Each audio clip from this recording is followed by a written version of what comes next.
Hey guys, tonight we begin with the remarkable appetite of Kublai Khan, grandson of Genghis, whose empire stretched from the Pacific to the edges of Europe, and whose dinner table was as ambitious as his battle maps. So before you get comfortable, take a moment to like the video and subscribe, but only if you genuinely enjoy what I do here. And let me know in the comments where you're tuning in from and what time it is for you. It's always fascinating to see who's joining us from across the world.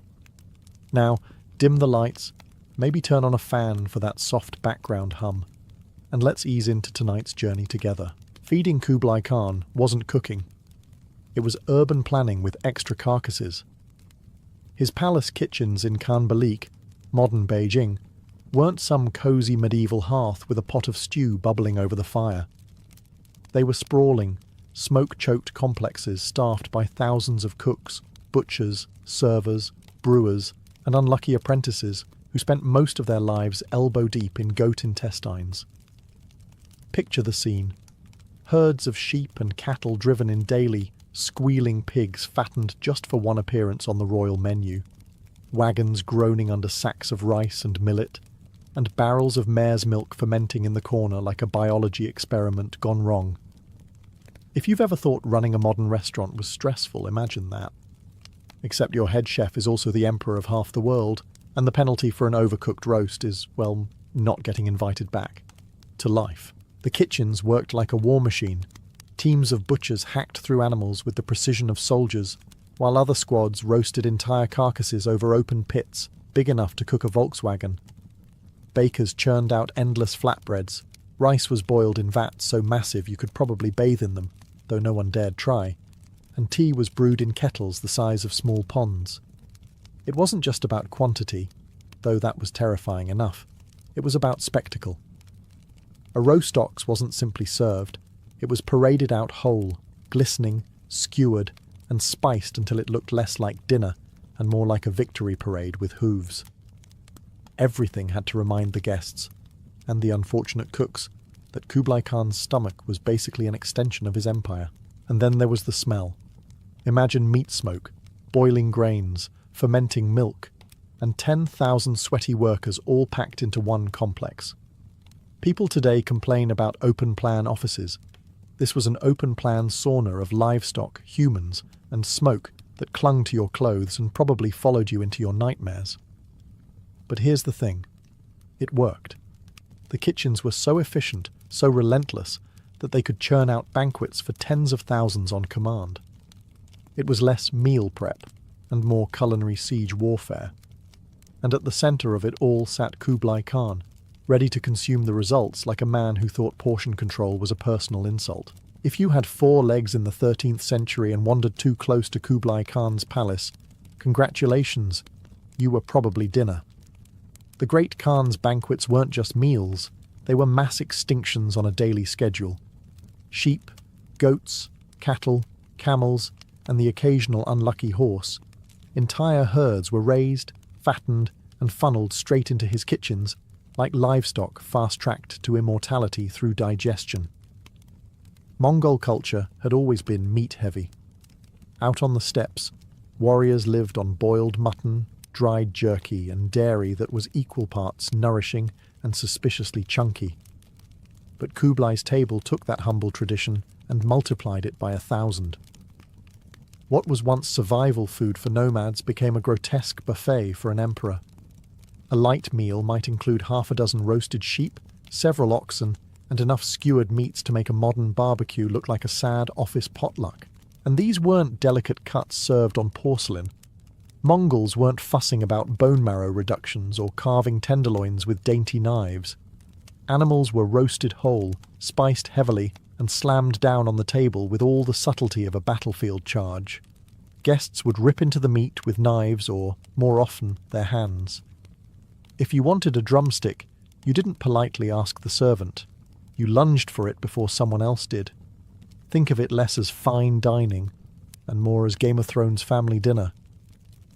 Horses were also on the menu, which feels mildly treasonous given that Mongols basically lived in the saddle.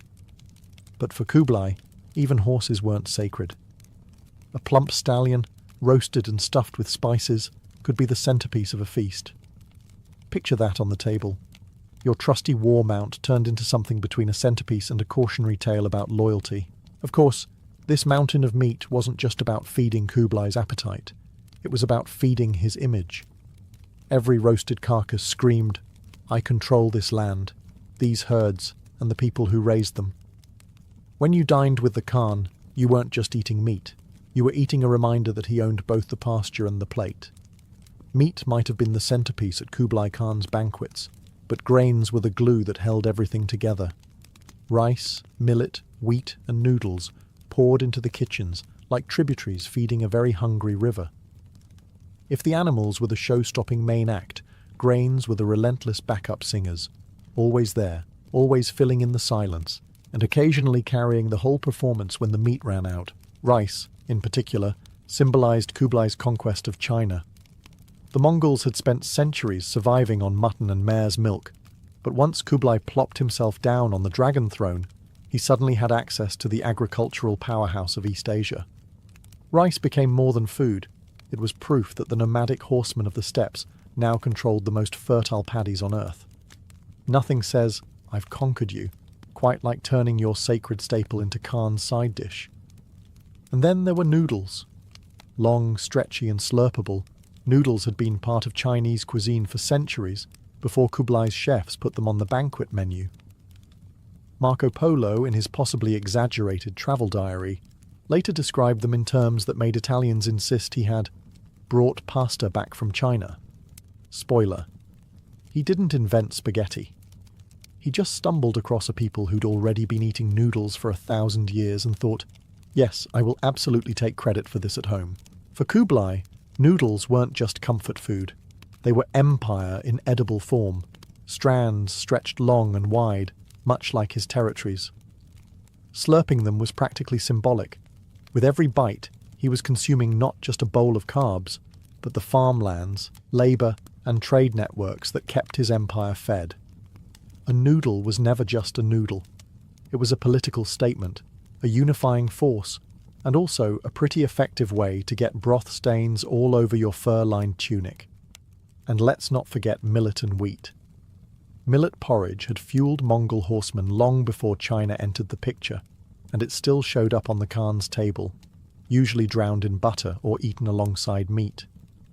Wheat, on the other hand, became the basis for dumplings, steamed buns, and flatbreads. All carbs, all day, every day. Keto wasn't really an option when your emperor thought balance meant 1 camel per rice bowl. If you thought salt and pepper were enough for the great Khan, think again. Kublai Khan's table was a swirling cloud of spices dragged in from every dusty caravan that rattled down the Silk Road. Pepper from India, cinnamon from Sri Lanka, nutmeg and cloves from the Maluku Islands, saffron from Persia. His feasts smelled less like a medieval kitchen and more like an international spice rack that had declared bankruptcy trying to impress him. These spices weren't just about flavour. They were edible propaganda. Each pinch of cinnamon wasn't just seasoning, it was a flex, a reminder that the Khan's reach extended across deserts, mountains, and oceans. Guests sitting at his table weren't just eating lamb seasoned with pepper. They were swallowing the fact that his empire controlled the roads that made pepper possible. If Kublai wanted you to taste submission, he'd sprinkle it right onto your roast. Of course, spices were ludicrously expensive. A handful of cloves could buy you a donkey. A sack of pepper might cost more than your entire farm. For the average peasant, seasoning meant onions, and maybe a hopeful dash of salt if you hadn't already traded it for rent. But at Kublai's palace, spices flowed like confetti. Meats were rubbed with saffron, stews thickened with ginger, and rice perfumed with cardamom. The air itself was so fragrant you probably smelled delicious just walking through the banquet hall, like an accidental human potpourri. But here's the thing. Too much spice can cover up a multitude of sins. Not every hunk of meat roasted in those kitchens was Michelin star quality. Some cuts were tough, some animals were, let's say, past their prime, and some dishes had probably sat around long enough to make modern food inspectors faint. Solution? Bury it under so much cinnamon and pepper that no one could tell the difference. Culinary brilliance or culinary crime? Depends how many horses you've roasted that week. And the symbolism didn't stop there. Spices were medicine, status, and even aphrodisiac. Nothing screams romance like saffron-scented mutton, apparently. For Kublai, every heavily seasoned dish reminded courtiers and foreign dignitaries that they weren't just tasting dinner, they were tasting empire. If there was one drink that defined Mongol culture and ruined the stomachs of foreign guests, it was airag, fermented mare's milk. Imagine someone left a carton of milk on a stable floor for a week, added a dash of fizz, a splash of alcohol, and just a hint of horse breath. Congratulations, you now have the national beverage of the Mongols. To the Mongols, airag wasn't just a drink. It was tradition, identity, and proof that lactose intolerance was a sign of weakness. Warriors swore by it, families offered it to guests, and Kublai Khan himself kept vast herds of mares just to ensure the palace had an endless supply of the stuff. It was ladled out from giant leather bags, frothy and sour, and served in silver or gold cups. Because if you're going to drink something that tastes like fizzy barnyard, at least drink it with style. Foreign dignitaries had no choice but to gulp it down. Refuse, and you risked insulting the Khan. Accept, and you risked spending the rest of the banquet clutching your intestines like they were under siege. Marco Polo politely described it as strong and nourishing, which is traveller speak for I drank it, survived, and would rather not discuss the details. Of course, the Mongols genuinely loved it. For them, it wasn't about flavour, it was about function. Airug was mildly alcoholic, refreshing, and packed with calories. Perfect for nomads who spent their lives in the saddle. It was also considered medicinal. Stomachache? Drink airag. Fever? Drink airag. Existential crisis after your village was burned down? You guessed it. Drink airag. But even by medieval standards, it was an acquired taste. The sour tang lingered on your tongue, the smell clung to your breath, and the fizz made you question what exactly was fermenting in there. Guests at Kublai's banquets were expected to toast endlessly with airag, raising cup after cup until they either passed out or forgot how much it tasted like regret. Still, the ritual mattered. Every sip was a reminder that no matter how grand Kublai's empire became, with its rice from China and spices from India, he was still, at heart, a steppe nomad who measured loyalty in shared milk. When Kublai Khan threw a banquet, it wasn't a dinner party. It was an all-consuming logistical nightmare disguised as fun. Marco Polo swore that some feasts hosted tens of thousands of guests at once. Tens of thousands. That's not a banquet. That's a small city deciding to sit down for dinner at the same time. Picture the scene. Massive silk tents stretched across courtyards, braziers blazing, musicians screeching away on lutes, and dancers twirling until they collapsed from exhaustion. Then the food arrives. Not plates, not trays, but literal herds of roasted animals. Oxen, sheep, goats, camels, carried in on spits the size of telephone poles. The smell alone probably caused fainting, or at least some guests reconsidering their religious beliefs. And the seating arrangement. Pure theatre.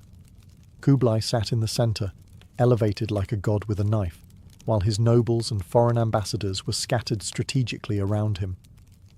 Where you sat at the table wasn't about comfort. It was a test. Close to Kublai? Congratulations, he trusts you. Or he wants to watch you closely so you don't poison his dumplings. Shoved to the edge of the tent? Enjoy your cold horse stew, you political nobody. The drinking was equally relentless. Toasts went on for hours, each one requiring gulps of airug, wine or whatever alcohol was within reach. You couldn't fake it. Try pouring your cup into the ground when the Khan wasn't looking, and congratulations. You've invented treason by spilled milk. For the servants, these banquets were torture disguised as employment. Thousands scurried around, refilling cups, carrying carcasses, and praying they didn't trip in front of the Khan. Drop a platter of lamb near Kublai's table, and you might find yourself demoted to guest of honour at the next feast, served with apples in your mouth. The real tragedy, though, was survival. After hours of gorging, the guests staggered out, bloated, drunk and sweating under layers of fur-lined robes. No medieval doctor could cure the hangover that followed, though they probably tried with leeches and prayer. At Kublai Khan's table, nothing was ever just food. Every dish was a political statement served with extra grease. A roasted lamb wasn't just dinner, it was a reminder of Mongol steppe heritage. A bowl of steaming rice, proof that China had been conquered and now cooked for him. A plate sprinkled with cloves and cinnamon. That wasn't seasoning. It was a declaration that the Silk Road bowed to his empire. In short, when you ate with Kublai, you weren't consuming calories. You were swallowing propaganda. Foreign envoys especially got the message. Imagine being a Persian merchant, travelling thousands of miles to Beijing, only to be served dishes flavoured with spices you thought were exclusive to your homeland. Surprise. The Khan has more of them than you do. The subtext was clear. Your people produce it. My people own it. And now I'm eating it in front of you. Subtle? Not exactly. Effective? Absolutely. Seating arrangements reinforced the menu's lessons. Nobles sat according to rank, and the closer you were to Kublai, the hotter your food, and the clearer the message. I like you enough to let you watch me chew. Ambassadors and visiting dignitaries got carefully curated meals, a mix of their native dishes to flatter them, and Mongol staples to remind them who was really in charge. Imagine being served your homeland's delicacies, paired with a massive platter of horse meat you were definitely expected to eat. Even beverages carried meaning. Toasting with erig signalled respect for Mongol tradition, while imported wines flaunted global dominance. If Kublai raised his golden cup, you raised yours too. Not to join the party, but to join the empire. Refuse, and you weren't rejecting a drink. You were rejecting the Khan. That usually didn't end with a polite, no worries.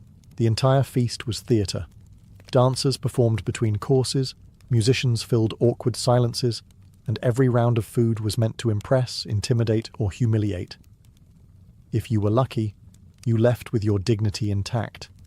If you weren't, you left knowing your country's cuisine had just been downgraded to garnish.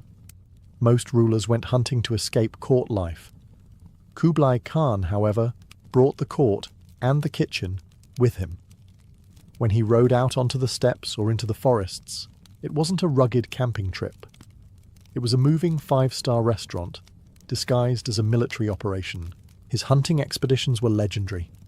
Thousands of retainers followed him, and among them, entire brigades of cooks. These weren't just guys with skewers and a campfire. They hauled portable ovens, bronze cauldrons, spice chests, and enough livestock on the hoof to stock a small petting zoo, which, unfortunately for the animals, would not be pet for long. The Mongol version of living off the land meant roasting the land's wildlife alongside the herds they brought with them, just in case nature didn't deliver on schedule. Imagine you're a cook assigned to one of these expeditions. You're trudging through mud, dragging a kitchen tent, and your job description is make roasted venison fit for the Khan while dodging arrows and wild boar. Miss the seasoning? Well, congratulations. You've just invented the career path known as ex-cook. Meals on the hunt were just as excessive as in the palace. Entire deer or wild boar would be skewered and roasted, stuffed with herbs and rice brought along in massive sacks. The Khan's tent was set up like a pop-up palace. Silk rugs, carved wooden tables, and platters of food steaming under the open sky. Think glamping, but with more dead animals and fewer Instagram filters. For Kublai, the hunt wasn't just recreation, it was propaganda in motion. Every feast reinforced Mongol identity. The Khan might sit in Beijing, sipping tea and eating dumplings, but he was still a child of the steppe, still capable of feasting in a tent with his warriors. Except his tent was the size of a cathedral, and his simple meal required 500 servants to pull off. Guests invited on these hunts quickly learned the rules. You hunted, you dined, and you toasted with erig until your vision blurred. Declining meat after a hunt was like telling the Khan his arrows missed the target. Not advisable. If you were one of Kublai Khan's banquet guests, dessert was not the grand, sugary finale you might expect. This was not Paris with towers of pastries or Renaissance Italy. with candied fruits stacked into edible sculptures. No, dessert in Kublai's court was more of an occasional illusion, a fleeting, rare, and usually expensive afterthought. Sugar was a luxury, imported in tiny quantities along the Silk Road at a price that could bankrupt a small kingdom. For the average peasant, sugar was a rumour, a fairy tale told by merchants who liked to exaggerate. But at the Khan's table, it was a symbol. Honey, candied fruits, sesame sweets, and the occasional block of sugar, all carefully presented to show that the Khan could command sweetness itself. It wasn't about satisfying a sweet tooth. It was about making dessert into a political weapon. The irony, of course, was that most of these sweets weren't what we'd call desserts today. A typical after-meal treat might be nuts coated in honey, dried apricots from Central Asia, or little cakes made from rice flour and sesame. To foreign envoys used to hearty pies or cheese boards, this probably felt like being served the snack section of an airport kiosk. But you smiled. You ate the sticky apricot, and you nodded approvingly while wondering if your dental health had just been permanently compromised. And then there was the problem of scarcity. Spices, meat, and wine flowed like rivers at Kublai's banquets. Dessert? That came in trickles. Only a select few dishes appeared, and they were often gone before the servants reached the outer tables. If you were seated too far from the Khan, your dessert course might be staring longingly at the golden plate of candied almonds vanishing into someone else's mouth. But for Kublai, scarcity was the point. Meat showed abundance. Dessert showed exclusivity. Anyone could slaughter a sheep. Not everyone could conjure sugar from across the known world. Sweets at his table weren't there to please the crowd. They were there to remind you that he could afford pleasures you could only dream about. If there was one thing Kublai Khan understood besides conquest and overeating, it was drinking. His banquets were less about pairing wine with dinner and more about drowning entire armies of guests in alcohol until they either pledged loyalty or passed out under the table. The star of the show was, of course, arag, fermented mare's milk. Frothy, sour, and fizzy in all the wrong ways, it was poured endlessly, each toast accompanied by the expectation that you'd gulp it like it was nectar of the gods. Except it wasn't nectar. It was horse milk that had been bullied by yeast. Foreign dignitaries smiled bravely as they drank it, silently wondering if vomiting in front of the Khan was punishable by death. Answer: probably. But arag was just the beginning.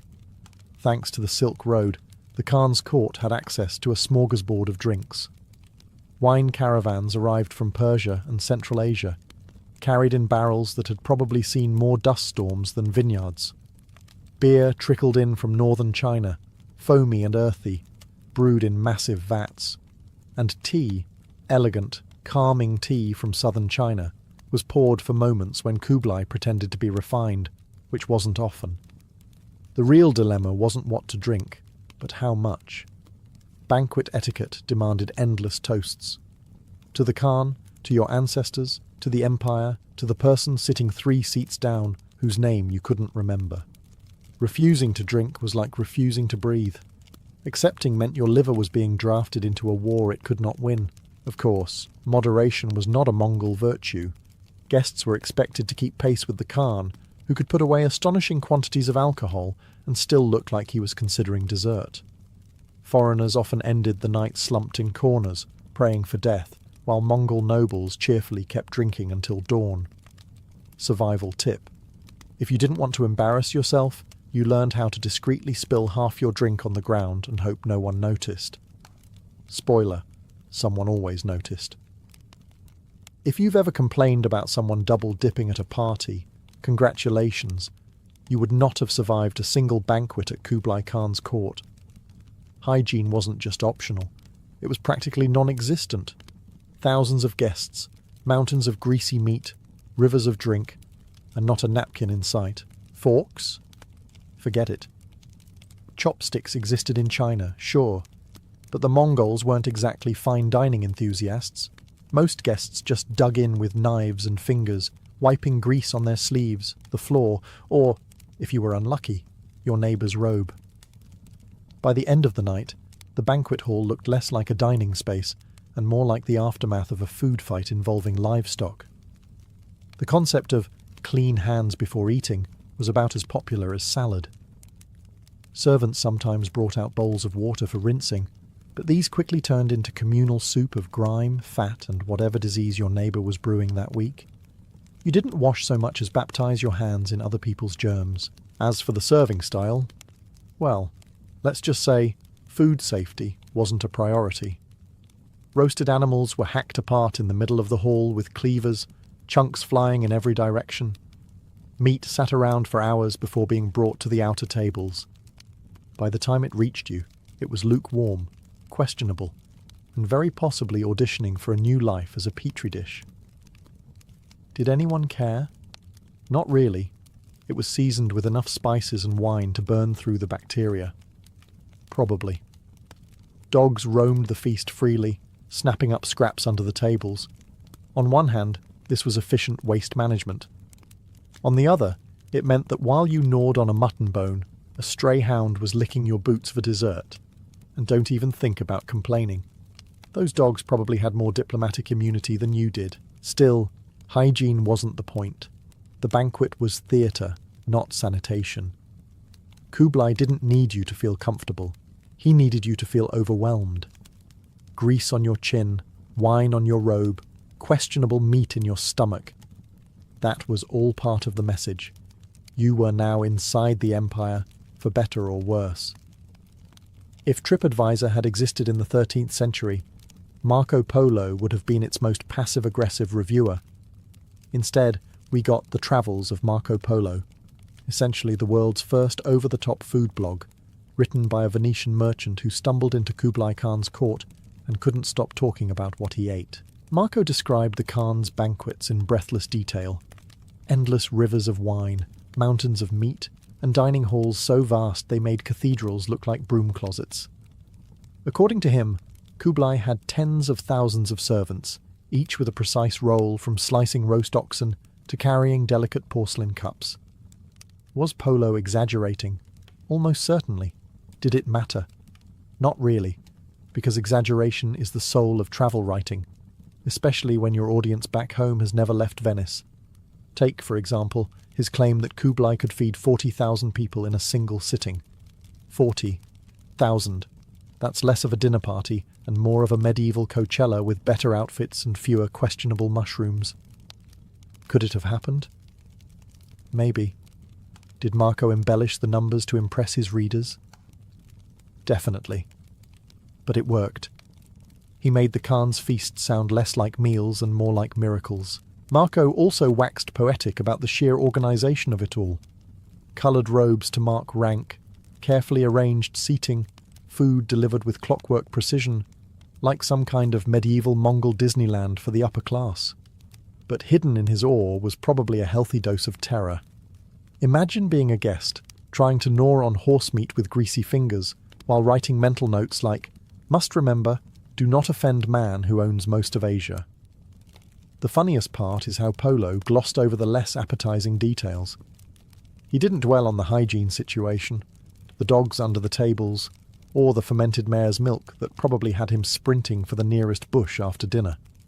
Instead, he stuck to the grandeur, gold cups, silk tents, rare spices.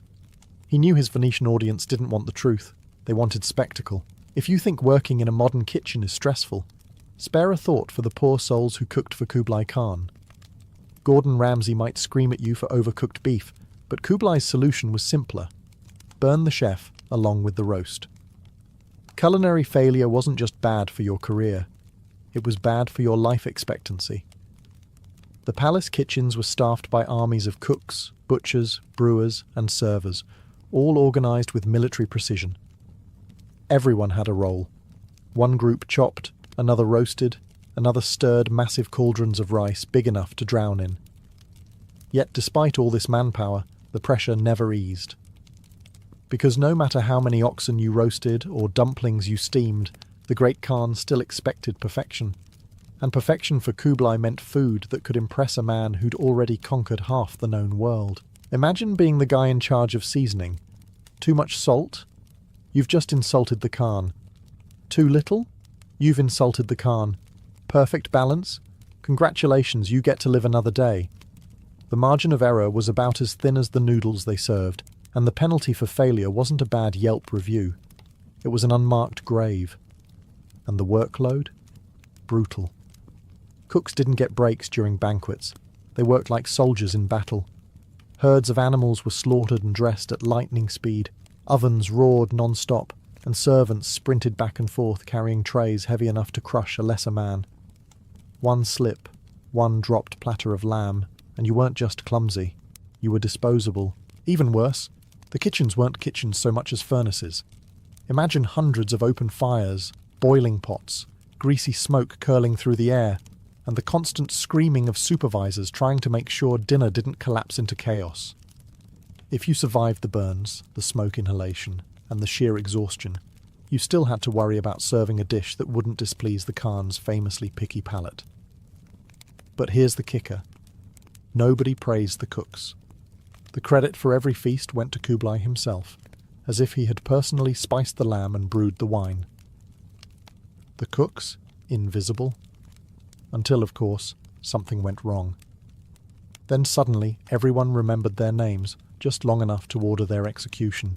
Feeding Kublai Khan wasn't just about stuffing one emperor's bottomless stomach. It was about feeding an empire that spanned from Korea to Persia. His dinner table was less of a dining arrangement and more of a census report, with every dish representing a conquered people or a subdued trade route. Think about the logistics. To keep the palace kitchens running, entire regions were effectively turned into supply chains. Chinese farmers shipped rice and tea by the ton. Central Asian herders drove endless lines of sheep and horses toward the capital, knowing full well their animals were headed straight for the spit. Persian caravans rolled in with wines and dried fruits, while merchants from India lugged in spices worth their weight in silver. Even ice was carved out of mountains, hauled down in blocks, and stored in underground pits so the Khan could sip chilled drinks in summer, because nothing screams absolute power like demanding winter in July, and the scale was staggering. Some accounts suggest that the kitchens slaughtered hundreds of animals every single day. Entire granaries were emptied to produce a single banquet. The average Mongol soldier on campaign survived on dried meat and hard cheese, but at court, the Khan ate like a dozen armies combined. The contradiction was deliberate. While soldiers proved Mongol toughness in the field, the Khan proved Mongol dominance by gorging on the bounty of his empire. The system wasn't exactly sustainable. Moving that much food required armies of labourers, fleets of carts and rivers of silver.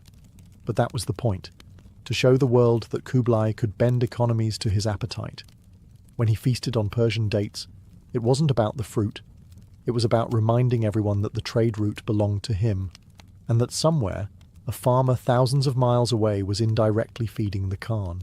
Meanwhile, peasants who produced all this abundance often lived on watery porridge and stale bread. Their role in the system was simple: grow it, ship it, and never expect to taste it. Kublai's table was a one-way street. Food flowed in, but nothing flowed back out except scraps for dogs and the faint hope that the empire might stay stable another year. By the time you reached the end of a banquet with Kublai Khan, you weren't so much full as spiritually defeated. The table groaned under the weight of roasted oxen, mountains of rice, rivers of alcohol, and desserts rare enough to bankrupt a city. You, meanwhile, groaned under the weight of having been force-fed loyalty in edible form. The last bite wasn't really about food. It was about survival. If you were lucky, you made it through without insulting the Khan, spilling a drink, or choking on a chunk of mutton while he watched. Imagine dying at the banquet. People would talk. He couldn't handle the lamb is not the legacy you want. For Kublai, though, the end of the feast was pure theatre. He didn't just eat to satisfy hunger, he ate to display power. Every bite he took reminded guests that his empire stretched far enough to supply delicacies from 3 continents. Every sip reminded them that even nature itself, ice in summer, sugar in winter, bowed to his will. The banquet was never over when the food was gone. It was over when the Khan decided everyone had seen enough of his dominance disguised as digestion. And what happened after? The guests stumbled away drunk, sweaty, and mildly traumatized, while the kitchens began cleaning up the carnage. Piles of bones, spilled wine, and scraps licked clean by palace dogs. The cooks, exhausted and terrified, prepared to do it all again tomorrow. Because feeding Kublai Khan wasn't an event, it was a full-time occupation that only ended when you did. In a way, the Khan's appetite mirrored his empire, vast, relentless, and always hungry for more. He devoured resources like he devoured roasted lambs, leaving behind the bones of conquered territories and the faint memory of abundance. And just like his empire, his feasts could never truly be satisfied. There was always another dish, another drink, another conquered land to swallow whole, so the last bite was never really the last. It was just a pause, a temporary ceasefire in the daily war between appetite and supply. For his cooks, it was a sigh of relief. For his guests, it was survival. For the Khan, it was simply another reminder that even the act of eating could be an empire-sized performance. Hürrem Sultan's story begins not in the gilded halls of Istanbul's Topkapi Palace, but in a far more brutal setting, on the steppes of Eastern Europe. Born around 1502 in the lands of what is today Ukraine, she was known by her Christian name, Alexandra or Anastasia, depending on which chronicler you trust. Her childhood would have been ordinary enough, tending to fields, learning prayers, and perhaps imagining the kind of modest life that most girls in her village would inherit. That quiet trajectory ended abruptly when raiders swept through her homeland. The Crimean Tatars, who supplied the Ottoman slave markets, captured her during one of their infamous raids. In an instant, the laughter of a village girl was replaced by the screams of captives chained together and marched south toward the Black Sea. She was transported across the waters and delivered into the slave markets of Constantinople, where human lives were priced like silks or spices. For many, this would have been the end of hope, a future condemned to drudgery or anonymity. Yet for Alexandra, fate, or perhaps her own resilience, had other plans. Purchased and delivered into the imperial harem, she entered the mysterious and tightly controlled world behind the palace walls. Here, hundreds of concubines lived in a complex hierarchy, each hoping to catch the eye of the sultan, or at least secure a position that meant safety and stability. For a foreign girl, stripped of family and homeland, it must have been both terrifying and bewildering. She was renamed Hürrem, meaning the cheerful one, in Persian and Turkish, a name that seemed almost ironic given the circumstances, but perhaps reflected her ability to smile and charm, even in the darkest conditions. In the Ottoman harem, beauty alone was never enough. Wit, intelligence, and the ability to navigate endless intrigue determined who survived and who faded into obscurity. Hürrem quickly distinguished herself. Where others might sulk in despair, she radiated energy. Where rivals whispered, she laughed. And when Suleiman, the heir to the empire, noticed her, it wasn't just her red hair or fair skin that caught his attention. It was the spark of ambition burning beneath the surface. Thus began the unlikely rise of a girl who had once been a prisoner of war, thrust into the very heart of the world's most powerful empire. By the time Hürrem Sultan arrived in the imperial harem, Suleiman the Magnificent had already inherited the Ottoman throne in 1520. He was young, ambitious, and determined to surpass his ancestors. Hundreds of women from across the empire competed for his attention, each armed with beauty, wit, or the quiet patience to wait for their moment. For most, that moment never came. But Hürrem was different. She refused to remain invisible. Unlike many concubines who were trained to be submissive and silent, Hürrem exuded confidence. Her laughter, rare and risky in the tense world of palace politics, echoed down marble corridors. She spoke with boldness, teased with daring, and seemed utterly unafraid of rank or consequence. For a man like Suleiman, who was constantly surrounded by flatterers and schemers, this audacity was refreshing. She became not just another ornament of the harem, but a presence impossible to ignore. Their first encounters are described by chroniclers as electric. Suleiman was captivated by her wit, her humour, and her intelligence. More than a mere beauty, she could hold his gaze with conversation as much as with her eyes. In a palace where most concubines were instructed never to overstep, Hurrem leaned forward instead of shrinking back. Her charm was not meek, it was magnetic. Of course, her rise caused immediate resentment. Mahidevran Sultan, Suleiman's chief consort and the mother of his eldest son, saw her position threatened by this foreign upstart. Jealousy boiled over into open hostility, culminating in what later sources describe as violent quarrels within the harem. In one notorious incident, Mahidevran allegedly attacked Hurrem, scratching her face.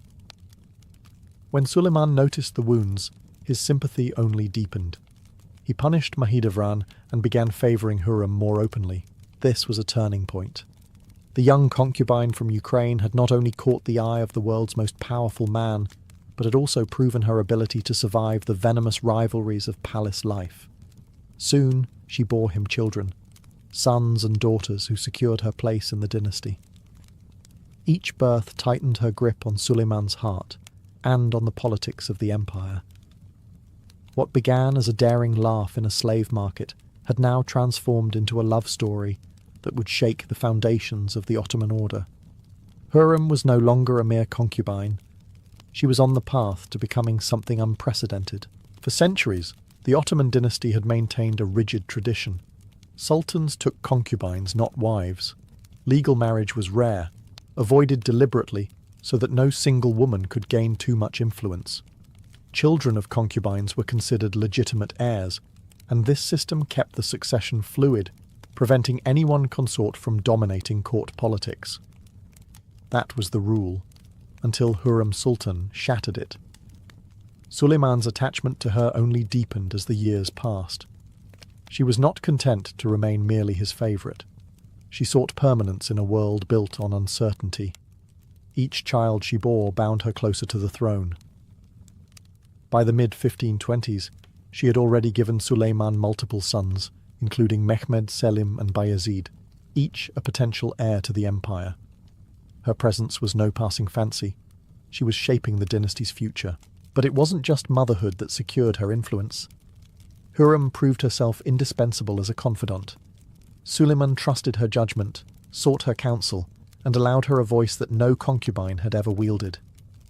Chroniclers whispered of the hours he spent in her chambers, discussing matters of state as if she were a vizier rather than a slave-turned-consort. What began as affection had evolved into partnership. The true shock came in 1534, when Suleiman broke precedent and married Hurrem in a public legal ceremony. The empire gasped.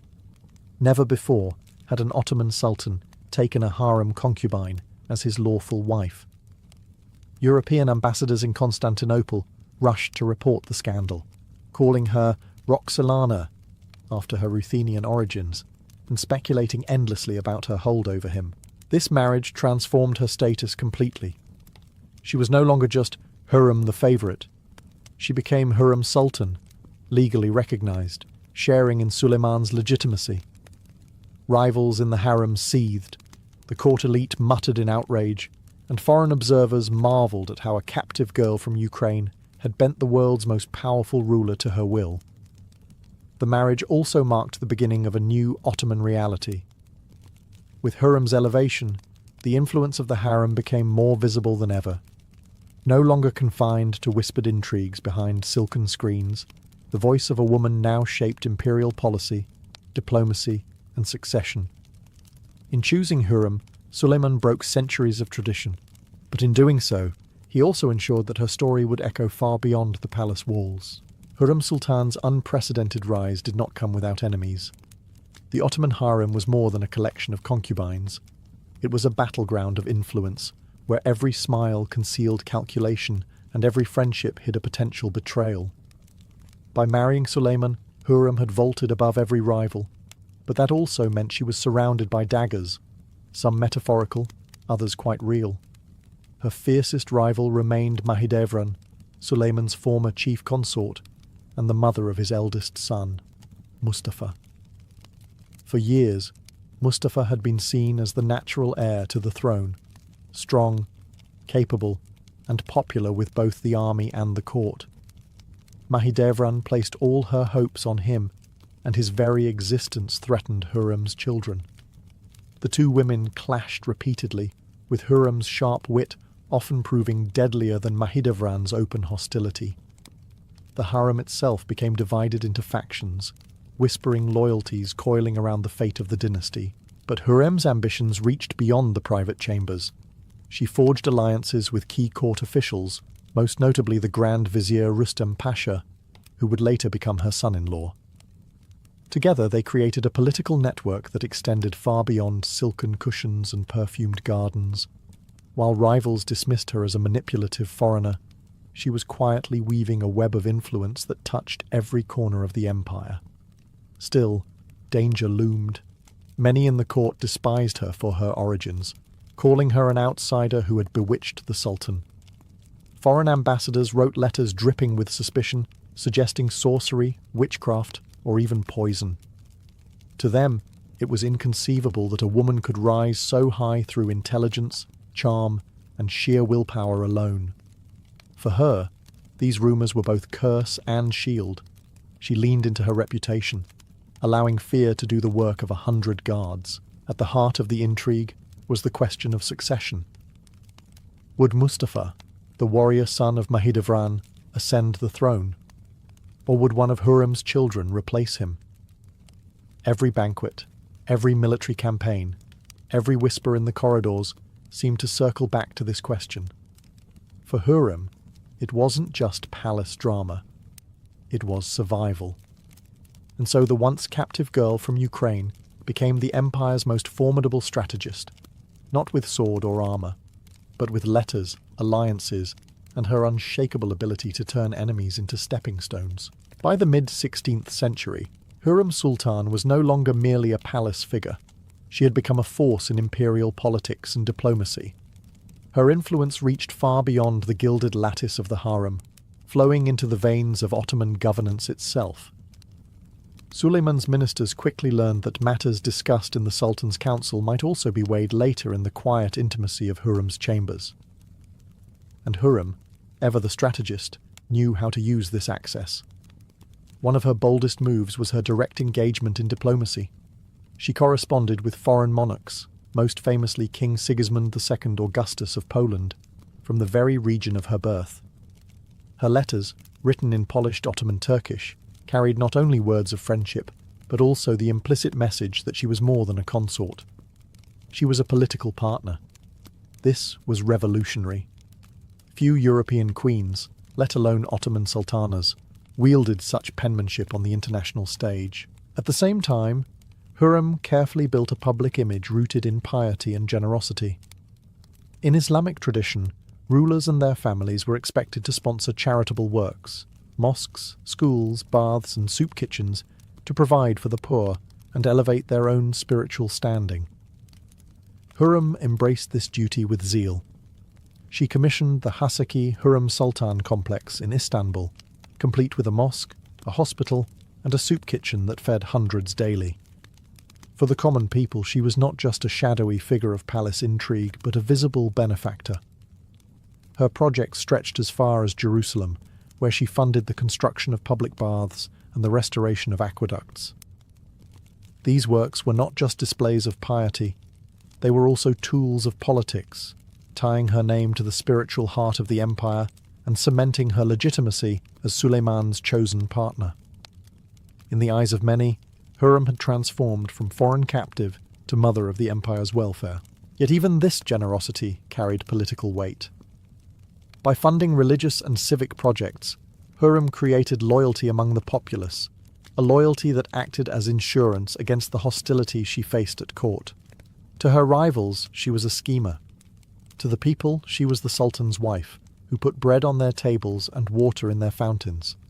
In the dance of power, few moves were as subtle and effective as charity. Hurrem understood this well, and wielded it like a seasoned diplomat wields treaties. The greatest storm of Hurrem Sultan's life revolved around a single question: who would inherit Suleiman's throne? For decades, Ottoman tradition encouraged brutal rivalries among the Sultan's sons, with brothers competing and often killing one another for the right to rule. By the 1540s, the empire had two clear contenders. On one side stood Prince Mustafa, the eldest son of Suleiman and Mahidevran. On the other were Hurrem's sons, Mehmed, Selim, and Bayezid. Mustafa seemed unbeatable.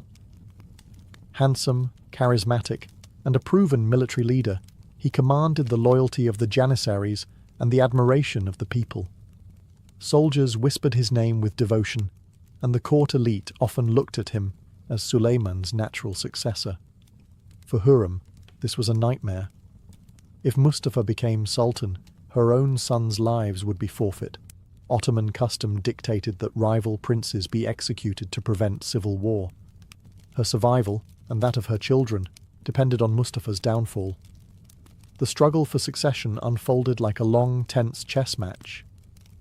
Hurrem and her allies, particularly her son-in-law Grand Vizier Rustam Pasha, began to poison Suleiman's mind with suspicions.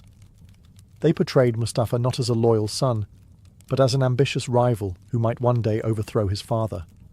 Letters, rumours, and whispers circulated, some genuine, others manufactured. Whether by design or by paranoia, Suleiman began to fear Mustafa's growing popularity. The decisive moment came in 1553 during the Sultan's campaign in Persia. Mustafa was summoned to his father's tent, expecting recognition and perhaps even a chance to command. Instead, he walked into a trap. Guards seized him, and before the army's eyes, the prince was strangled with a bowstring, a grim, silent death reserved for Ottoman royalty. The empire reeled in shock. Many soldiers wept openly, mourning the man they had hoped would be their future ruler. Mahidevran, devastated, was cast into obscurity. For Hurrem, it was both a victory and a curse. She had secured the path for her own sons, but the blood of Mustafa stained her legacy. Even centuries later, chroniclers debate the extent of her role in his death. Was she the mastermind, or merely an opportunist in a system already designed for fratricide? Regardless, one fact was clear. With Mustafa gone, the future of the Ottoman dynasty now belonged to Hurrem's children. By the time the dust of succession settled, Hurrem Sultan was no longer just a wife, nor merely the mother of princes. She had become Suleiman's partner in governance, an unheard-of position for a woman in Ottoman history. While the Sultan's viziers met him in the council chamber, Hurrem spoke with him in private, often influencing his decisions before they were formally discussed. Foreign ambassadors were among the first to notice her reach. Letters sent to European courts frequently mentioned Roxelana as a figure who shaped imperial policy. They described her as cunning, persuasive, and above all, inseparable from the Sultan's inner circle. Some claimed she manipulated Suleiman with charms and spells. Others grudgingly admitted she was simply intelligent, ambitious, and shrewd. Either way, the West understood that ignoring her was a diplomatic mistake. Her influence was visible in the alliances the empire forged. When conflicts brewed between the Ottomans and European powers, Hurrem's correspondence and quiet interventions often softened or redirected Suleiman's stance. She acted as a bridge between the palace and foreign rulers, blending political maneuvering with personal charisma. In many ways, she blurred the line between consort and stateswoman, but her governance extended beyond diplomacy. Hurrem was deeply invested in maintaining Suleiman's stability at home.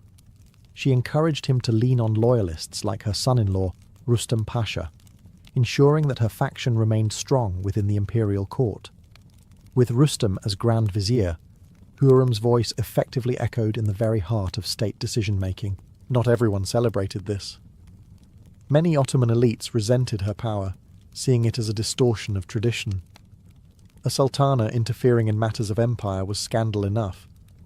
Doing so as a former slave girl from Ukraine was unbearable for those who clung to aristocratic pride. Yet time and again, Hurrem proved herself indispensable. Suleiman trusted her with state secrets, relied on her counsel in matters of war and peace, and valued her perspective when balancing the empire's many factions. Her presence gave Suleiman something rare for a ruler surrounded by flatterers and opportunists: honest partnership. Together, they crafted an image of an imperial couple, an emperor and his legal wife, working in tandem, not unlike the crowned heads of Europe. For the first time in Ottoman history, the empire's destiny was being shaped not just by a sultan, but by his queen. By the early 1550s, Hürrem Sultan had reached the height of her power. She was Suleiman's legal wife, the mother of his surviving heirs, and a recognized figure in diplomacy and statecraft. Yet even for the most formidable of sultanas, time proved undefeated. The years of stress, childbirth, and political maneuvering began to take their toll.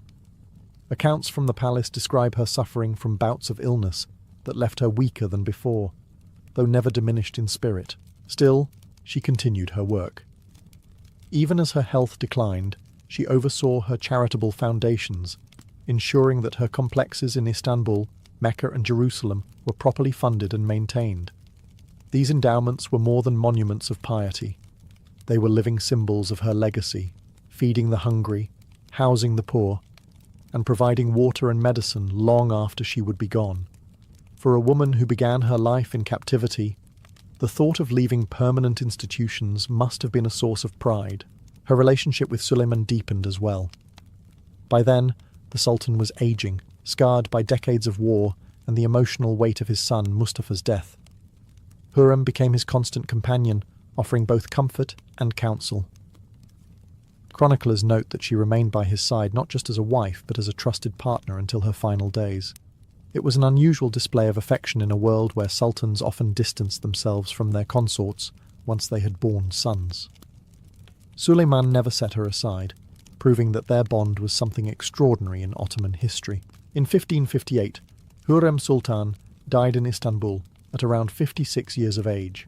Her passing shook the palace, though her enemies likely breathed sighs of relief. Suleiman, however, was devastated. He ordered that she be buried in a grand mausoleum adjacent to his own mosque complex, a site usually reserved for the most honoured of rulers. Even in death, she remained at his side, forever bound to the man and the empire she had transformed. Though gone, her influence lingered. Her sons would inherit her ambitions, her charities would outlive her, and her story, of a captive girl who rose to queenly power, became legend. To some, she was a schemer who spilled royal blood. To others, she was the mother of an empire. To history, she was both. Hürrem Sultan's death in 1558 did not end her story. It only began its retelling. Few women in Ottoman history left such a complicated and enduring legacy. To her supporters, she was a visionary, a queen who transformed the empire's traditions and carved a place for women in the highest echelons of power. To her critics, she was a manipulative foreigner whose ambition brought bloodshed and altered the natural course of succession. Both views, paradoxically, are true.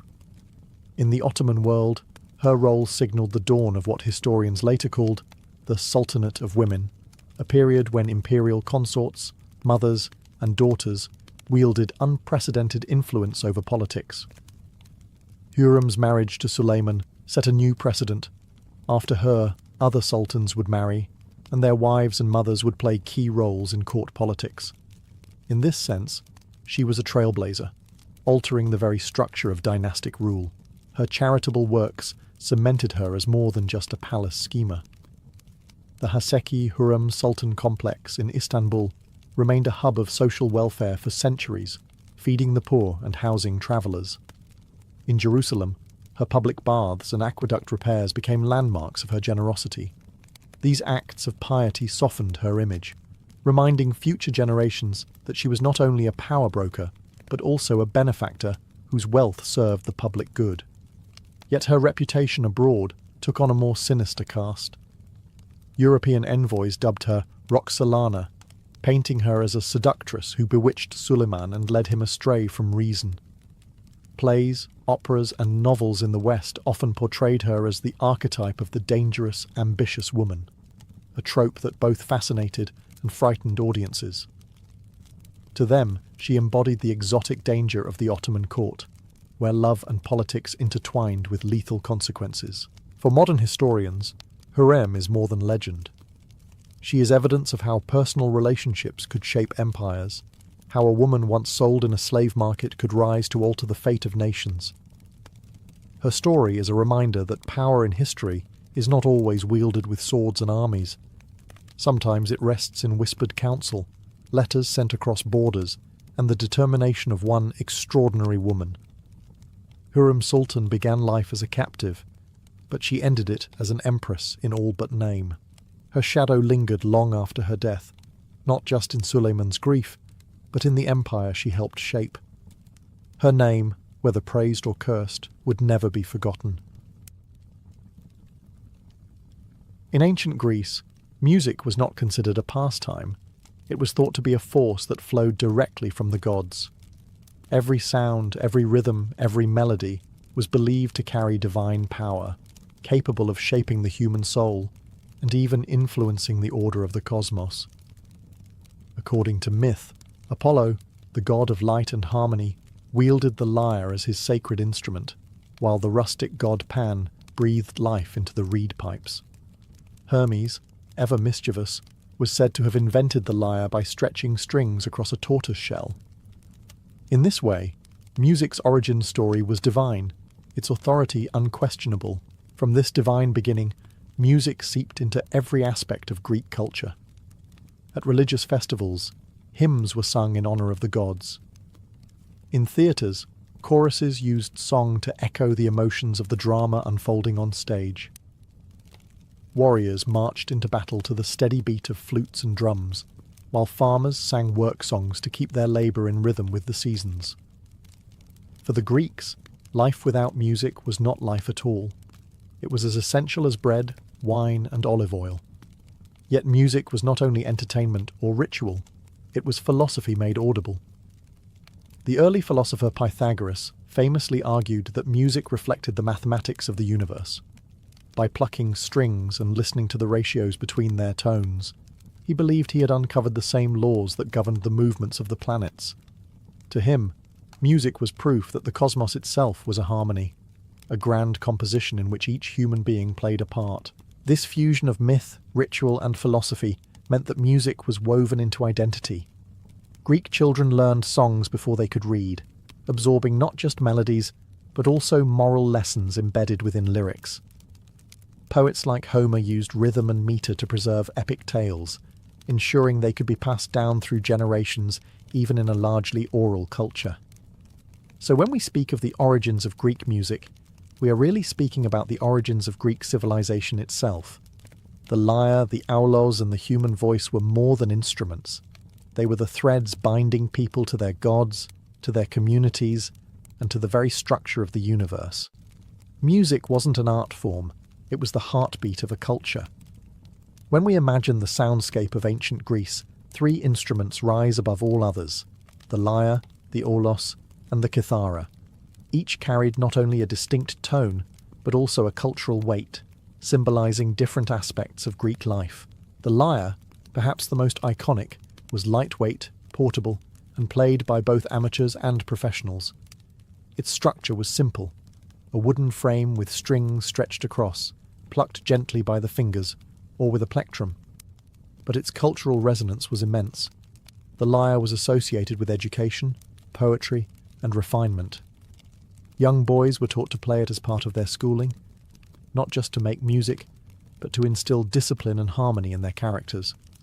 In Greek eyes, to strum the lyre was to align one's soul with order itself, echoing the balance of the cosmos. The aulos, on the other hand, was a very different beast.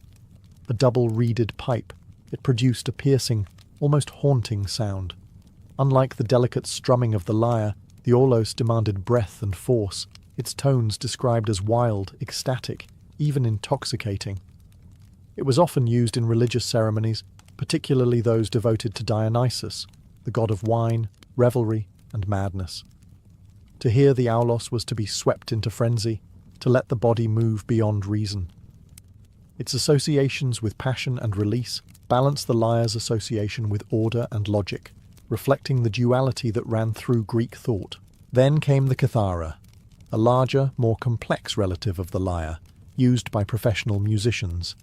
Its deeper resonance and grander size made it suitable for performances in theatres and competitions. Kithara players, often highly trained and celebrated, were closer to rock stars than humble schoolboys. They competed in musical contests held at festivals, where prestige and patronage awaited the best performers. Together, these instruments painted a spectrum of Greek ideals. The lyre represented education and rationality, the aulos unleashed emotion and ecstasy, and the kithara elevated performance into a public spectacle. To the Greeks, music was not confined to a single mood or function.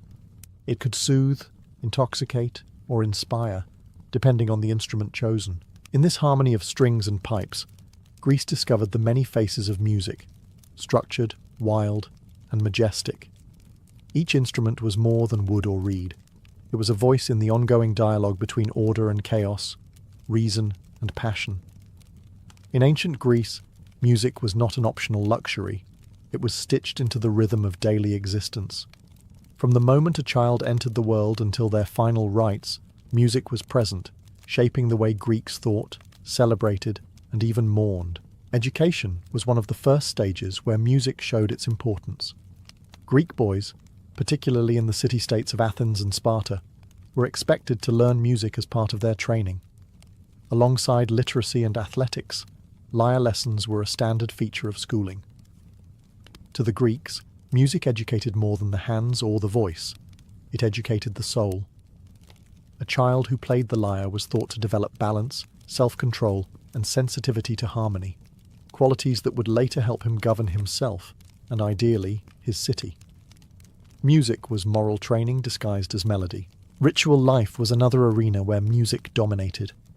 Hymns to the gods echoed in temples, accompanied by flutes, lyres, and choral singing. Processions and festivals were incomplete without musicians leading the way, their rhythms keeping crowds in step. Some rituals required more than melody. They demanded frenzy.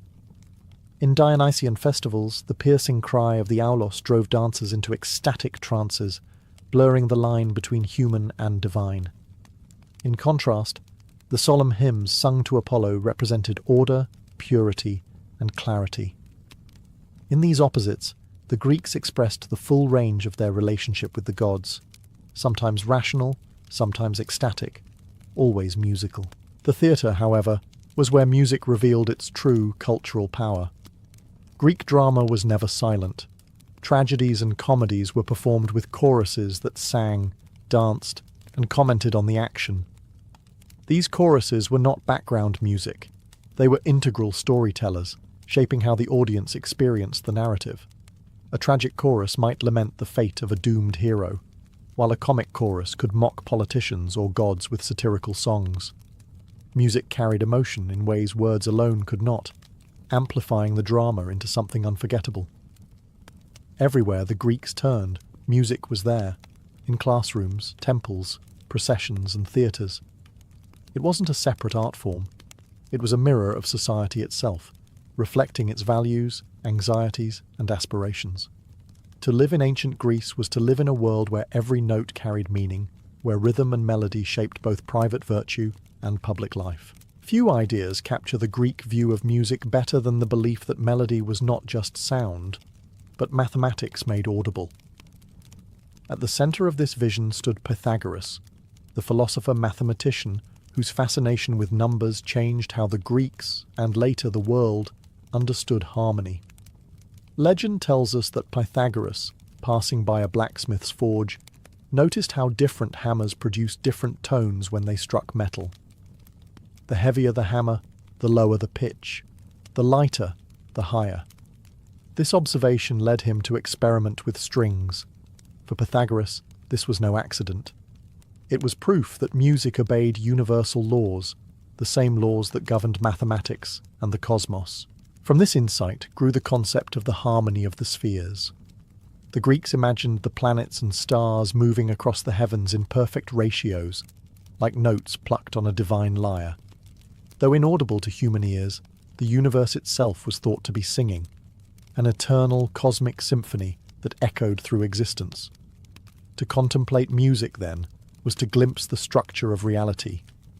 This blending of numbers and notes had practical consequences. Musicians began to tune their instruments using Pythagorean ratios, embedding mathematical precision into performance. Philosophers, meanwhile, saw music as a tool for moral education. If the cosmos itself was harmonious, then a well-ordered life should be too. To play music correctly was to train the soul to align with universal balance. Plato took this further in his writings, arguing that music had the power to shape character and even political order. A society that encouraged noble, disciplined melodies would produce noble, disciplined citizens. On the other hand, music that was chaotic or indulgent could corrupt morals and destabilize cities. For the Greeks, tuning an instrument was not merely technical, it was ethical, even political. So when Pythagoras plucked a string, he wasn't just making music, he was revealing what the Greeks believed to be the very language of the cosmos. Every note was a number, every harmony a law of nature, every rhythm a reflection of eternal order. In this worldview, music wasn't entertainment, it was the sound of truth itself. For the Greeks, music was more than art or philosophy, it was medicine. They believed that melody and rhythm could restore harmony to the human body and soul, just as tuning a lyre restored balance to its strings. Where modern medicine prescribes pills, the Greeks might prescribe a song. This belief had roots in both myth and practice. The god Apollo embodied the dual roles of music and healing, serving as both patron of the lyre and master of medicine. His son Asclepius, worshipped as the god of healing, was often honoured with hymns in sanctuaries where the sick sought cures. The connection was clear. To heal was to harmonise, and music was the divine bridge between chaos and order, illness and health. Philosophers reinforced this view. Pythagoras, whose mathematical ratios shaped musical theory, also applied them to health. He taught that the body was like an instrument. Disease was a kind of dissonance, while healing meant restoring proper harmony. His followers claimed that certain scales and rhythms could calm anger, ease pain, or encourage sleep. The disordered mind could be soothed by ordered melody. Even Plato and Aristotle, usually cautious in their judgments, acknowledged music's therapeutic power. Plato suggested that modes of music, like the Dorian or Phrygian, could instill courage, moderation, or tranquility, effectively training the soul as a physician trains the body. Aristotle, more pragmatic, observed that music could purge emotions through catharsis, a cleansing release that left listeners healthier in spirit. This was not abstract theory alone. In healing sanctuaries such as Epidaurus, patients often encountered music alongside baths, dream therapy, and herbal remedies. Flutes and lyres accompanied rituals meant to calm the sick, while chants and hymns lifted spirits.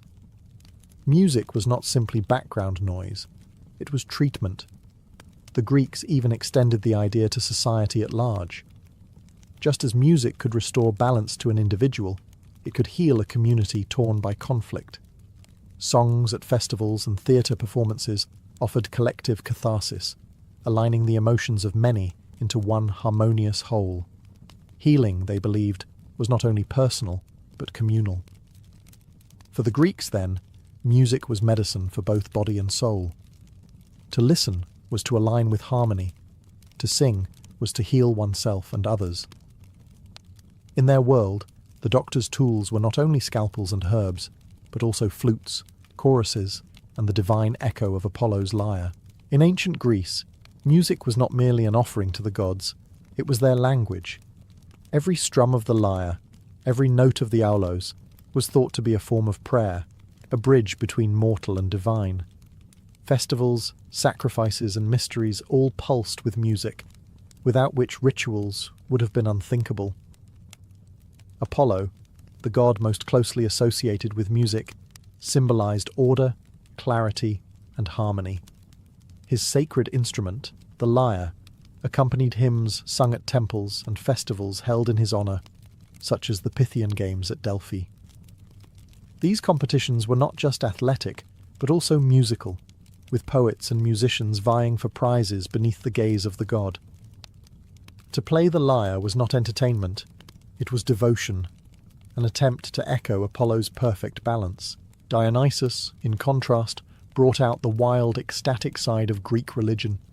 His worshippers filled the hills with the frenzied wail of the aulos and the pounding of drums. The Bacchic rituals performed at night often involved dancers losing themselves in rhythm, wine, and trance, blurring the boundary between human and divine. Where Apollo's music sought order, Dionysus's called for release, a reminder that the gods embodied both balance and chaos, reason and passion. Other deities, too, were tied to music.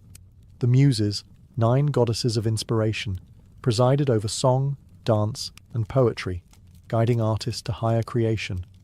Musicians invoked them before performances, believing that without divine aid, true art could not exist. Hermes, the trickster, was credited with inventing the lyre itself, transforming a tortoise shell into the first resonating body. Even Ares, the god of war, was honoured with rhythmic chants and battle songs meant to stir soldiers' courage. Rituals of everyday worship reflected this divine connection. Libations poured to the gods were accompanied by hymns. Processions to temples marched to flute music. Funeral rites used laments sung by women, giving voice to grief and guiding the soul of the departed toward the underworld. Music was not decoration. It was the medium through which Greeks communicated with powers greater than themselves. In myth and ritual alike, music revealed its sacred role. It was a gift from the gods, an offering back to them, and the soundscape through which divine and human worlds met. For the Greeks, to make music was to touch the eternal. If temples and festivals revealed music's sacred side, daily Greek society revealed its social power. Music accompanied not only worship, but also wine, conversation, and civic life.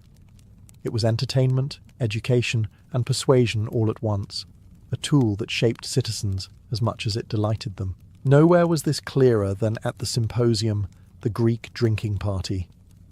After the serious business of the meal, guests reclined on couches, sipping wine, debating philosophy, and singing songs together. These were not random ditties but structured performances, sometimes solo, sometimes choral, often accompanied by the lyre or kithara. Poetry and music blended seamlessly, with verses praising love, mocking politicians, or reflecting on mortality. The symposium made music into a bonding ritual, a way to unify elites through shared rhythm and melody, while also testing wit and creativity. The theatre, however, was where music became the voice of the people. In Athens, tragedies and comedies unfolded with choruses that danced and sang their way across the stage. The chorus commented on the drama, guided audience emotion, and reminded citizens of moral lessons. Their melodies carried the weight of collective conscience, amplifying the playwright's message. For example, when Aeschylus staged battles or Euripides staged grief, it was the chorus's music that transformed words into an immersive civic experience. Music also had a political dimension. Greek thinkers argued that the modes of music, Dorian, Phrygian, Lydian, carried distinct effects on character. Plato claimed that noble modes should be promoted by the state to foster discipline and virtue, while indulgent ones should be banned for corrupting the citizenry. This wasn't abstract theory. City-states actively debated the role of music in education and governance, treating it as a matter of public policy. To the Greeks, a well-tuned lyre could produce not just harmony in sound, but harmony in the polis itself. Even in military settings, music shaped society. Soldiers marched to flute players, their steps aligned by rhythm, their spirits stirred by song. The beat kept armies disciplined, while chants and paeans raised morale before battle. Music turned groups of individuals into unified collectives, whether in war, theatre, or symposium. Thus, Greek society was saturated with music. It was the soundtrack of private leisure, the pulse of civic festivals, and the rhythm of politics and war. To be Greek was to live not only among marble columns and olive groves, but also among melodies that defined community itself. To the Greeks, music was never trivial. It was a force that shaped minds, moulded citizens, and even guided governments. Education without music was unthinkable, because melody was believed to train not only the ear but also the character. Philosophers like Plato and Aristotle treated music as seriously as mathematics or ethics, placing it at the center of their visions of an ideal society. For Plato, music was a tool for the soul. In the Republic, he argued that the right musical modes could instill courage, moderation, and discipline in young people, while the wrong modes might encourage laziness, indulgence, or even rebellion. He wasn't just speculating about taste. He believed music could literally form or deform moral character. To him, a well-governed city required well-governed melodies. Change the music, he warned, and you risk changing the very laws of the state. In this sense, music was not entertainment, but social engineering. Aristotle, while less rigid, echoed the same concerns. In politics, he acknowledged music's pleasure, but insisted that its real value lay in education. He observed that music could provide catharsis, purging emotions in a healthy way. By listening to certain melodies, people could release anger, grief, or fear, achieving a balanced state of mind. For Aristotle, the benefit of music was twofold. It cultivated virtue when studied seriously, and it soothed the soul when enjoyed casually. Both functions, he believed, made it indispensable to a flourishing life. Outside philosophy, music was woven into actual schooling. Athenian boys learned to play the lyre alongside their studies of poetry and gymnastics, ensuring they grew into balanced citizens, both strong in body and refined in spirit. In Sparta, music had a more martial role. Songs were used to train discipline and unity, with choirs of boys and men singing in public festivals that reinforced communal identity. Whether gentle or severe, education across Greece acknowledged music as an essential civic tool. This integration of music into philosophy and pedagogy reveals just how seriously the Greeks took harmony. For them, teaching a child to pluck strings or sing verses was not a luxury. It was a necessity for producing virtuous citizens and stable states. The lyre and the aulos were not toys. They were instruments of moral architecture. To study music was to study the soul itself, and to neglect it was, in the Greek imagination, to risk chaos both within and without. Though the lyres and auloi of ancient Greece have long fallen silent, their echoes shaped the music of the ancient world and beyond. Greek theories of harmony, rhythm, and education did not vanish with the decline of the city-states. They were inherited, adapted, and preserved by later cultures, ensuring that Greek music remained a foundation of Western thought. Rome was the first heir. The Romans admired Greek culture, and when they absorbed Greece into their empire, they imported its music wholesale. Greek instruments became Roman instruments. Greek musicians, often enslaved or hired, filled Roman theatres and banquets. The kithara and the aulos found new life in Roman spectacles, where music accompanied gladiatorial games, public ceremonies, and private entertainments. Yet it was Greek philosophy about music that most deeply impressed Roman thinkers. Writers like Cicero and Seneca echoed Plato and Aristotle, treating music as a tool for shaping morality and self-control. Beyond Rome, Greek ideas about music survived through the writings of philosophers and mathematicians. The Pythagorean notion that harmony reflected mathematical ratios influenced not only medieval scholars, but also Renaissance scientists like Kepler, who revived the music of the spheres to describe planetary motion. The belief that the universe was structured as a kind of grand symphony carried across centuries, from ancient Greece to the birth of modern astronomy.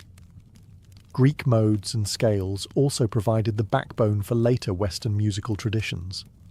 Early Christian hymns were influenced by Greek musical practice, and Byzantine chant preserved elements of ancient theory. When medieval Europe began formalizing music theory, scholars turned back to Greek texts for guidance, rediscovering Aristotle and Pythagoras through Arabic and Latin translations. Even the basic language we use for music today, harmony, rhythm, mode, owes its origins to Greek thought. Yet perhaps the most enduring legacy of Greek music lies in its philosophy. The idea that music is more than sound, that it can heal, instruct, and elevate the soul. This conviction shaped education for millennia and still lingers in how we speak of music therapy, soulful performances, or harmonious societies. The Greeks taught us that music is not just art, it is order, passion, and meaning woven into sound. So while the instruments may be lost, the legacy of Greek music endures. It shaped Rome, it inspired the Middle Ages, it influenced the Renaissance, and it continues to hum beneath the foundations of Western culture. The Greeks may be gone, but their music still plays, silently, within the very structure of how we understand the world. Joan of Arc's story begins in 1412, in the small farming village of Domremy in northeastern France. The land was quiet, the kind of place where generations of peasants tilled the soil, tended animals, and rarely travelled beyond the nearest market town. Joan's father, Jacques d'Arc, was a farmer of modest means, and her mother Isabel was known locally for her piety. By all accounts, Joan grew up like countless other village children, helping in the fields, spinning wool, and learning her prayers. But her childhood was shadowed by war. France at the time was fractured by the 100 Years' War, a conflict with England that had dragged on for decades. Northern towns were burned, armies marched through villages, and even children grew up knowing that their country's future hung by a thread. The rightful French heir, Charles of Valois, had not yet been crowned, while large parts of France were occupied by the English and their Burgundian allies. It was in this atmosphere of uncertainty and suffering that Joan began to hear her voices. Around the age of 13, while working in her father's garden, Joan claimed to see a bright light and hear a voice. She later identified it as Saint Michael, the archangel, who told her to remain pure and prepare for a divine mission. Over time, she reported visits from St. Catherine and St. Margaret as well, who urged her to protect France and restore its rightful king. For Joan, these were not passing dreams or vague feelings. They were commands from heaven, crystal clear in her mind. In a village where most people never learned to read or write, Joan's insistence on having direct communication with saints was extraordinary. Her neighbours thought her unusually devout, but they also noticed her confidence. She did not speak of her visions with hesitation, but with certainty, as if she had been chosen. For Joan, the voices were both a comfort and a burden. They gave her a sense of destiny far beyond her years, but they also placed on her shoulders the impossible task of saving a nation. She was still only a teenage peasant girl, yet she believed with unwavering conviction that God had chosen her for something monumental. Thus, from the humblest beginnings, a farmer's daughter began her path toward becoming France's unlikely saviour. By the time Joan of Arc reached 16, her visions had grown more insistent. The voices of St. Michael, St. Catherine, and St. Margaret no longer spoke only of faith and purity. They now demanded action. They told her that France could be saved only if the rightful heir, Charles of Valois, styled Charles VII, was crowned king in Reims. And shockingly, they insisted that she, an illiterate peasant girl, was the one chosen to make it happen. For most in her village of Domremy, the idea was unthinkable. Women did not lead armies, let alone dictate royal policy. But Joan's conviction was unshakable. She believed God had given her a mission, to drive the English from France and see Charles crowned. Refusing to ignore the call, she sought a way to reach him. Her opportunity came when she travelled to the nearby town of Vaucouleurs, controlled by a local supporter of Charles. There she petitioned Robert de Baudricourt, the garrison commander, asking for an escort to bring her to the Dauphin. At first, he laughed her off. What use could a teenage farm girl possibly have in the affairs of kings and generals? But Joan refused to leave. She returned again and again, speaking with calm determination, insisting that her mission was divine. Slowly, her persistence and sincerity began to impress those around her. Local villagers vouched for her piety and honesty. When Joan revealed knowledge of a French defeat near Orléans before news of it had reached the region, some began to suspect that perhaps her voices were genuine. Whether by miracle, rumour, or sheer coincidence, the impression stuck. Baudricourt finally relented. In early 1429, he agreed to send Joan to Charles. Disguised in men's clothing for protection on the dangerous journey, she rode across war-torn France accompanied by a small escort. The image of a teenage girl in armour-like attire, claiming a divine mission, must have seemed surreal. Yet her determination inspired those who travelled with her. After 11 days on horseback, Joan arrived at Chinon, where Charles was holding court. The girl from Domremy, who had never been more than a peasant's daughter, now stood on the threshold of history, ready to convince a hesitant prince that God had sent her to save his crown. When Joan of Arc arrived at Chinon in early 1429, she faced her greatest test yet. Charles, the Dauphin of France, was desperate for hope but cautious of deception. France was losing the war, his claim to the throne was disputed, and his court was riddled with doubt. Could this young peasant girl, barely 17, truly be sent by God to rescue him? Charles decided to test her. A meeting was arranged in the grand hall of the castle, but to challenge Joan's supposed divine insight, he concealed himself among the courtiers. Another man, dressed in regal clothes, was placed on the throne to pose as the Dauphin. The expectation was simple. If Joan mistook the decoy for the real Charles, her credibility would collapse instantly. But when Joan entered the hall, she did not hesitate. Ignoring the figure on the throne, she walked straight through the crowd and bowed to Charles, who stood disguised among the nobles. "Gentle Dauphin," she is said to have declared, "God has sent me to aid you and your kingdom." The court was stunned. For Charles, surrounded by skeptics, it was a moment of awe. Whether by intuition, rumour, or divine guidance, Joan had passed her first trial. Charles was intrigued, but he needed more than theatrics. He arranged for Joan to be examined by churchmen at Poitiers, where her virginity, piety, and knowledge of faith were rigorously tested. The clerics, expecting to find a fraud, instead concluded that there was nothing heretical about her claims. She was declared a devout and virtuous maiden, untainted by corruption. Her voices, they argued, could not be dismissed outright. In private, Joan also gave Charles a sign that convinced him of her sincerity. Sources differ on what exactly she revealed. Some claim she repeated a secret prayer he had once offered to God, others that she disclosed doubts he had never shared aloud. Whatever it was, it shook Charles to the core.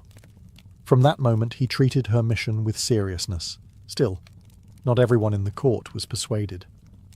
Many nobles scoffed at the idea of following a teenage girl into battle.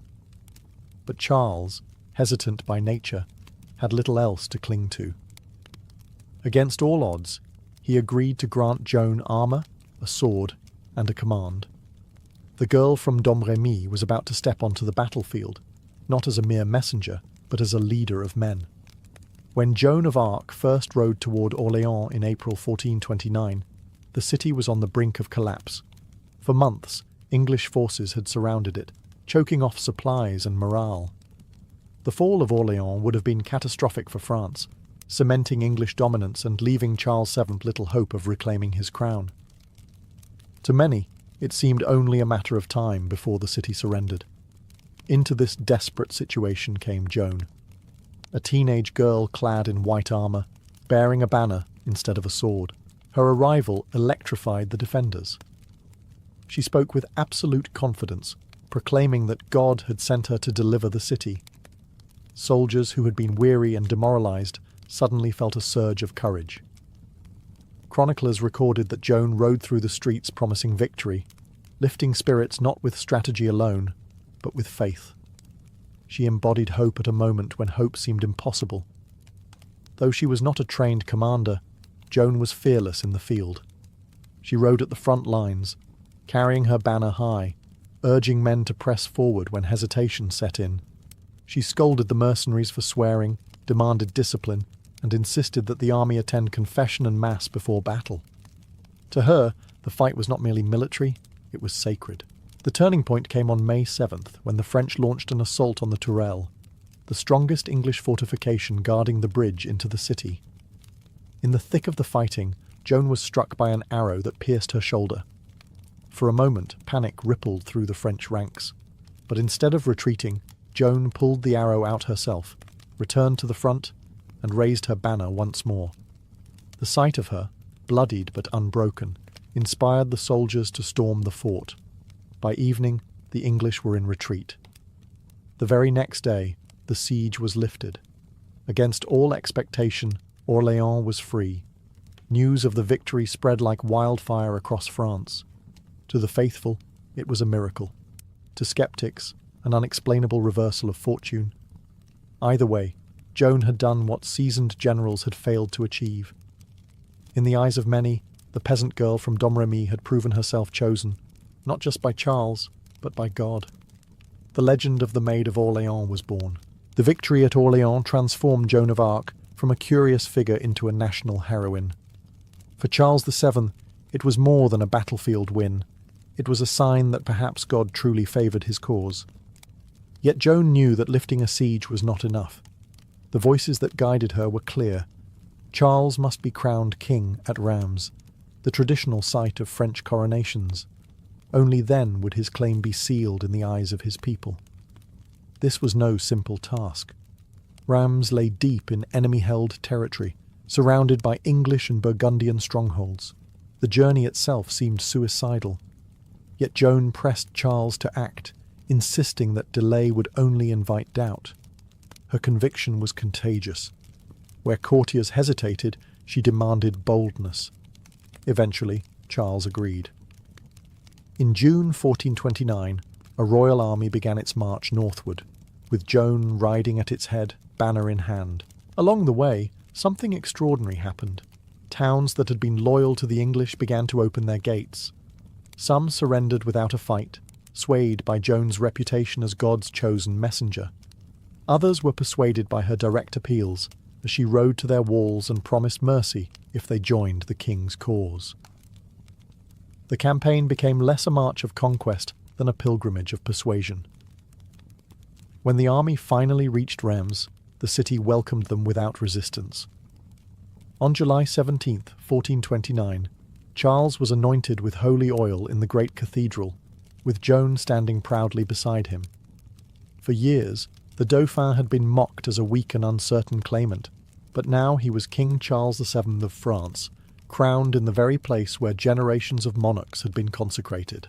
For Joan, this was the fulfillment of her mission, or at least part of it. She had taken a boy king who seemed destined for obscurity and placed him on the throne through faith, determination, and sheer audacity.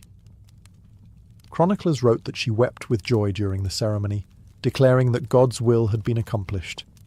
Yet even in triumph, the road ahead was fraught with danger. The English were far from defeated, and political intrigue still threatened Charles's fragile authority. For Joan, the voices that had guided her since childhood would soon demand even greater sacrifices. The coronation was not the end of her story, but the turning point that made her fall all the more tragic.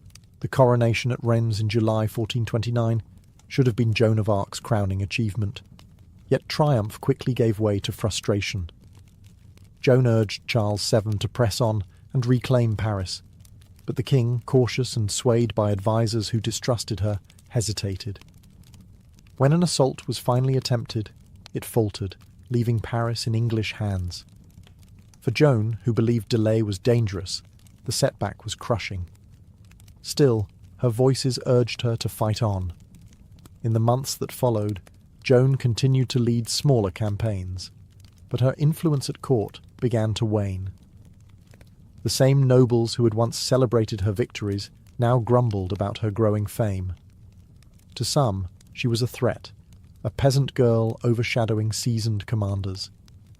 To others, she was a nuisance, constantly urging the king to act with a boldness they did not share. Political jealousy and suspicion began to erode her position. By 1430, Joan had turned her attention north to Compiègne, a city under siege by the Burgundians, allies of the English. Determined to defend it, she rode into battle once again, clad in armour and carrying her banner.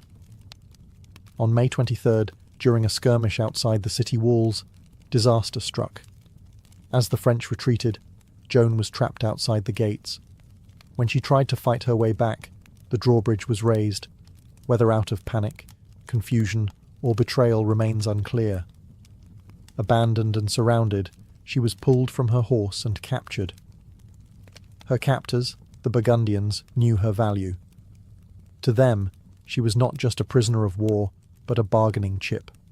The English, humiliated by her victories and desperate to discredit her, paid a large ransom for her transfer. Joan was handed over, not to her king, but to her enemies.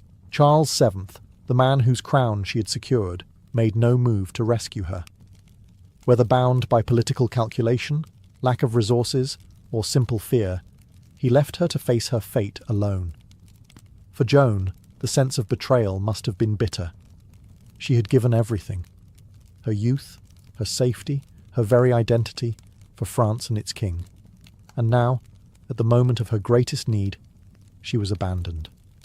The Maid of Orleans, once hailed as God's chosen saviour, was now a prisoner in English hands, and her trial, unlike her battles, would be fought not with banners and swords, but with words and accusations in a hostile court. After her capture, Joan of Arc was delivered to Rouen, the English stronghold in Normandy. There, her enemies prepared a different kind of battlefield, one with no swords or banners, only clerics, judges, and scribes. Her trial was designed not to seek truth, but to destroy her reputation, discredit Charles VII's coronation, and prove that she was no divinely inspired heroine, but a heretic and a witch. The proceedings began in January 1431, overseen by Bishop Pierre Cauchon, a staunch supporter of the English. From the start, the trial was stacked against her. Joan, only 19, was denied legal counsel, isolated from her supporters, and interrogated for hours on end. The clerics questioned her visions, her wearing of men's clothing, and her claim that she acted on God's will. Each question was meant to trap her, to force her into contradicting herself or admitting blasphemy. Yet Joan held her ground with astonishing composure. Illiterate though she was, she outwitted university-trained theologians with quick, sharp answers.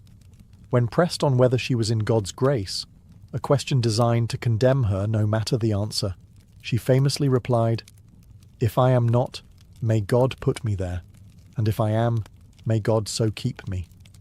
Her response silenced the court. It was both humble and unassailable, a refusal to let her accusers dictate the terms of her faith. Her voices, she insisted, had always guided her with purity and truth. She denied accusations of sorcery, maintaining that her mission came from God alone. Even under threat of torture, she refused to recant. Her wearing of men's clothing, she argued, was for protection among soldiers, an answer both practical and defiant in an age when cross-dressing was seen as sinful. Despite her courage, the outcome was predetermined. The English needed her condemned. For months they ground her down with endless interrogations, hoping exhaustion would force mistakes. At times, Joan faltered. She signed a brief abjuration under pressure, but soon after, she returned to her men's clothes and her unwavering stance. Her judges seized on this as relapse, sealing her fate. In the end, the trial was less about Joan herself than about power. By branding her a heretic, the English sought to undermine Charles's legitimacy and erase the miracle of Rheims.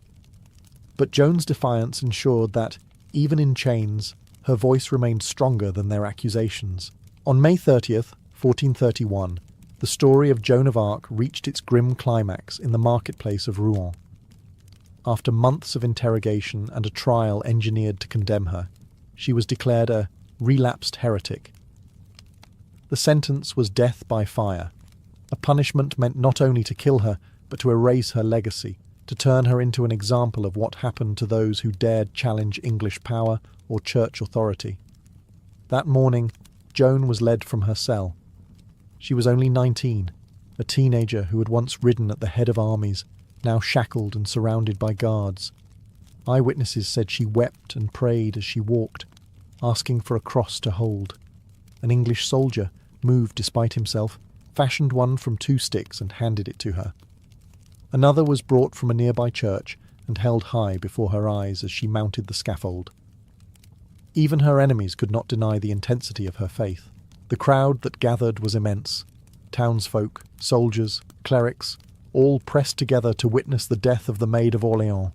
Some came to jeer, others to mourn, and many simply to watch history unfold.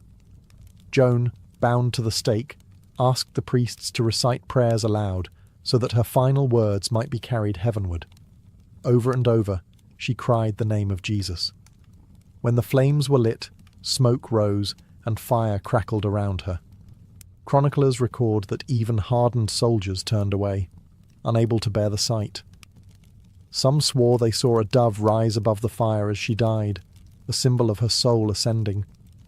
Others whispered that her heart remained unburned when her ashes were scattered, fueling the belief that God himself had protected a part of her. For the English, the execution was supposed to be the end of her legend, a humiliating spectacle to erase her victories and discredit Charles VII's coronation. Yet it had the opposite effect. To many in France, Joan died as a martyr, her courage unbroken even in the face of flames. Her prayer-filled death left an impression so powerful that even some of her enemies admitted she had been unjustly condemned. That day in Rouen, the English destroyed her body, but they could not extinguish her story. If anything, the fire only ensured that the Maid of Orleans would blaze brighter in memory than she ever had in life. When the flames at Rouen died down, Joan of Arc's body was reduced to ashes, her name blackened by accusations of heresy. Yet almost immediately, her story began to slip beyond the control of her enemies.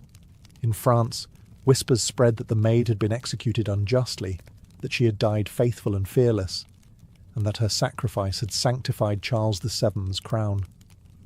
What was meant to be her erasure became the seed of her legend. In the years following her death, Charles VII slowly consolidated power. By 1453, the 100 Years' War was over and the English expelled from most of France. The king owed much of his legitimacy to the coronation at Reims, a coronation Joan had made possible. But curiously, he did little to defend her memory during her lifetime. Only after victory was secured did her rehabilitation begin. In 1456, at the request of Joan's family, the church launched a retrial. Witnesses were called, records examined, and the original proceedings scrutinized. The verdict was damning, not for Joan, but for her judges. The retrial declared her innocent, her trial corrupt, and her execution a miscarriage of justice. Joan was officially cleared of heresy, her name restored, and her reputation elevated. She was no longer a heretic, but a martyr of faith and patriotism. Her legend only grew with time. To the French, she became a symbol of national unity, the peasant girl who had risen above kings and generals to save her country. Writers and poets immortalized her. Artists painted her in shining armor. Dramatists turned her story into myth. Even her enemies grudgingly acknowledged the power of her tale. Centuries later, the church itself recognized her sanctity. In 1909, Joan was beatified, and in 1920, she was canonized as a saint by Pope Benedict XV. The peasant girl once condemned to flames now stood in the company of saints, her feast day celebrated worldwide. Joan of Arc's life remains a paradox, both fragile and indomitable, both political pawn and divine visionary. She lived only 19 years, yet altered the course of a nation's history. Burned as a heretic, she rose as a saint. Her legacy endures not just in churches and cathedrals, but in the enduring belief that faith, courage, and conviction can change the fate of the world.